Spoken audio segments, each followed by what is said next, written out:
Hey, Data Leap, Andrew here, and we are in a fight. We are in an outright quarrel. We are at war. It is a cold war, a lot of speak softly and carry a large stick style, but we are beefing nonetheless. You see, in the cold quarantined afterscape of the pandemic, some of us are not who we say we are. Some of us are imposters. Are you still there? To delete this message, press 7. To save it in the archives, press 9. To hear more options, press 0. What are you talking about? Oh yes, I'm talking about the Mimi social deduction game that is sweeping the internet with its Mimi little fingers like a plague, Among Us. Now, I'm not being sponsored by the game at all, but it does beg the question, how the heck do you win this game? If you're still watching, congrats, because that means that you are a part of an exclusive group. 57% of people who make it this far into an authentic Data Leap video. Now, you are also part of an even more exclusive group, 41% of people who are subscribed to the channel. Of course, you are subscribed, aren't you? It's so easy, it's that little button right there, the best darn button you've ever pressed in your whole life. Only second to the bell button, which allows you to be notified when I upload to keep up and stay up to date with the best free education out there. And now, back to Among Us. Thanks, Andrew. In order to win this game, it's a surprising combination of social deduction and game theory that will cause you to like math. And I'm gonna explain it with an old game show host, a couple of goats, and $1 million. Plus this. Shoot. It's a charcuterie board of hedgehogs. But first, Special Agent, let's have a brief briefing about the game itself. In this game, you can have up to 10 players, 2 of which can be imposters. And if you're an innocent crewmate, you have no idea who anybody else is except yourself. Imposters can go around and assassinate other crewmates in cold blood or warm blood, whatever it is that pumps through their impostery veins. So, the crewmates are gonna have to think quick. Let's imagine a game with you and 3 other players. Now, 4 is the minimum number, so that's how many people are gonna be playing this game. 4, you included. And let's say that you are not the imposter. Phew. All right. Take a nice breath of relief from your human squishy lungs, but not for long, because you need to decide which one out of your 3 space compatriots is the imposter. I'll let you pick out of these 3. Pick someone yet? This is basically a question asked supposedly by Monty Hall, a game show host from the 60s game show Let's Make a Deal. In the game, Monty, the host, allows you to pick between 3 doors. Now, behind 2 of these doors is a goat. And behind 1 of these doors is a brand new car, or in our case, it's $1 million. In this case, the analogy means that if you pick the $1 million, you are picking the imposter out of your 3 space compatriots. Once again, your options were red, yellow, and white. So, without any information, it seems like you have a 1 in 3 chance of getting it right. Well, that's 33%, so the game is done. Well, actually, the game is far from over, because you have the ability to gain more information about the innocence of some of your compatriots. Proof of innocence can include diligently doing tasks so the taskbar goes up, or certain task animations that only trigger for innocent people. In this theoretical game show, a very real game theory question is asked. Let's say you get a little more information. You get exactly a third of the information answered. Monty opens one of the doors and says, "Hey, it's not this one."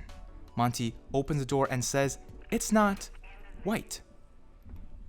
Behind that door is a goat. Let's say that you originally picked the red one. Well, he gives you a choice. You can either switch from the red one to the yellow one, or stay with your choice. What do you do?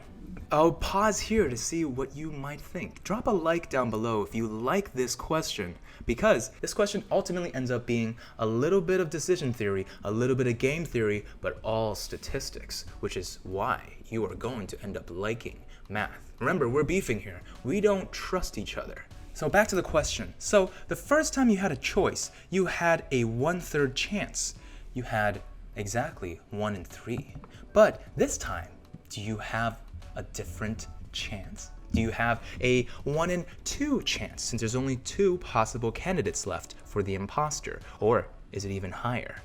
What if I told you that by staying with the original choice you had, you still have a 1/3 chance, but if you switch to the other candidate, then you are actually twice as likely to pick the imposter? This question was originally asked by Steve Selvin in 1975 as a letter to the American statistician. A good number of people end up sticking with their original choice. After all, lightning only strikes once. And to admit that you are wrong in any part of this game is to admit that your guesses are folly, something that is difficult for a lot of us to do. But why is it that there is twice as much likeliness that we choose the right imposter if we switch after finding out that someone who we didn't choose ended up being innocent? Let's bring these bad boys back up and ask the question again. When you originally picked your first guess, you had exactly 1 in 3 chance. It's either red, yellow, or white. That means that you had a 1 in 3 chance of being right and a 2 in 3 chance of being wrong. However, when I knocked one of your choices off of the board that you didn't get to choose, that means suddenly by switching to the other crewmate, you had a inverse of what you originally chosen chance of being right. Your first choice is the one that matters because you're either right or wrong. There's only 2 ways that this could play out. For example, only one person is the imposter, which means that you had a 33% chance that it was the one you chose and a 66% chance that it was within the second group. Let's explain it a different way. Let's say that you're trying to find the imposter out of red, yellow, and white, and I gave you the choice of either picking red as the imposter or someone out of white and yellow as the imposter. Well, if you chose the first option, you have a 1 in 3 chance of being right. If you chose the second option, you would have 2 out of 3 chances of being right because it's twice as likely that it's one of these 2 people than it is just this one person. After all, everybody has a 1 in 3 chance of being the imposter, right?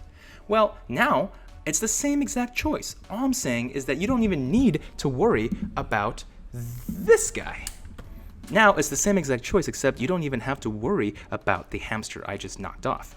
It's either red, who you had a 1 in 3 chance of getting right, or it's everyone except red, which means it's the same 2 out of 3 chances of being right. If you still don't believe me, let's have one more explanation. Let's say that it's red or everybody in town that's not red. So let's say that there's 99 or 999 or 9,999 other civilians in this spaceship that's not red.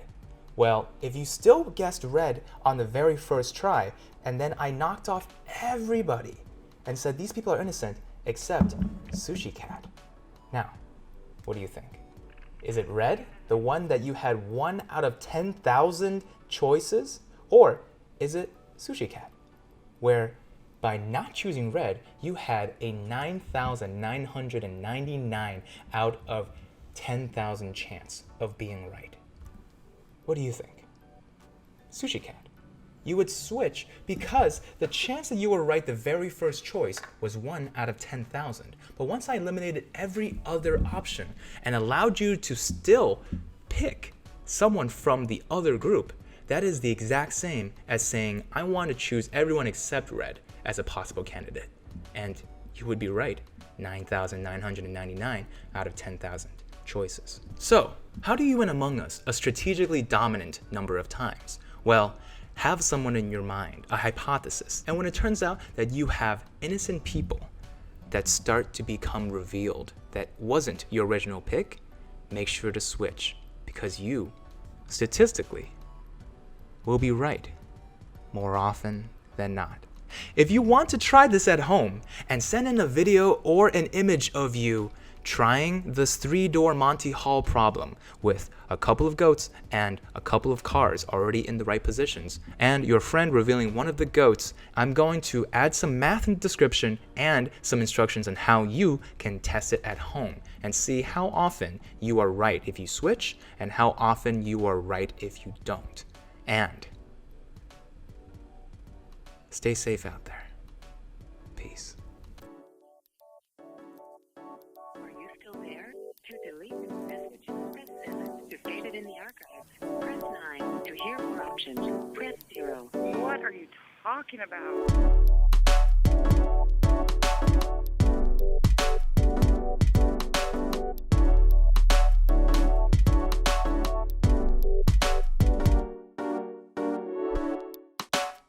When you originally picked...